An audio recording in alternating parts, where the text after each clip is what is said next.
Assis dans les gradins fraîchement installés, Michel Viard admire l'avancée du chantier. Avant mon départ, c'est quand même un beau cadeau qu'il me faut. Lui, président du club de foot de l'Entente Centre-Ornain, demandait des nouvelles infrastructures depuis une dizaine d'années. Dans quelques mois, son vœu sera exaucé.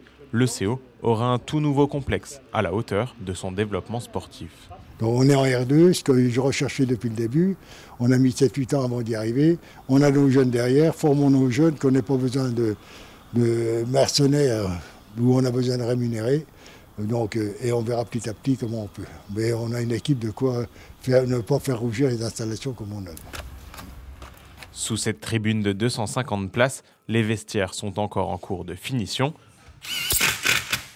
Tout comme le clubhouse, lieu central de convivialité pour un club. Pour pouvoir accueillir nos visiteurs, pour pouvoir passer un moment de convivialité après le match, puisqu'on n'est pas là quand même pour se battre, on est là pour le football.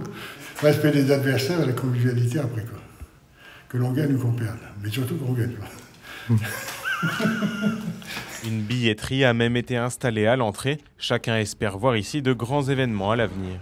Les grands matchs qui se font quand c'est des beaux matchs d'échange de coupes, on a 200, 300 personnes qui viennent facilement. Peut-être que demain, il y en aura beaucoup plus. Estimé à 4 millions d'euros, ce projet de complexe sportif s'inscrit dans une politique plus globale de la mairie qui prévoit également la construction d'autres infrastructures sportives dans ce quartier. Si on fait un effort important d'investissement, ce n'est pas que pour le club foot, c'est que tout le monde va en profiter. Alors déjà sur ce terrain, avec un investissement important, c'est la classe foot, c'est la Ligue de l'enseignement, c'est le périscolaire et scolaire, tout ça se passera avec le club. Mais c'est aussi un environnement sportif autour, c'est le parc classé du Luxembourg, avec un boulodrome, une piscine, un gymnase qui doit être revu, des terrains de tennis, un pom track que l'on va aussi associer très près. Je pense que ça va être vraiment quelque chose qui va recentrer un peu l'activité sportive sur la ville. Le terrain principal en herbe attendra encore quelques semaines avant d'être planté. Le terrain d'entraînement en synthétique, lui, a été posé il y a quelques jours. Il sera praticable à la fin du mois d'octobre.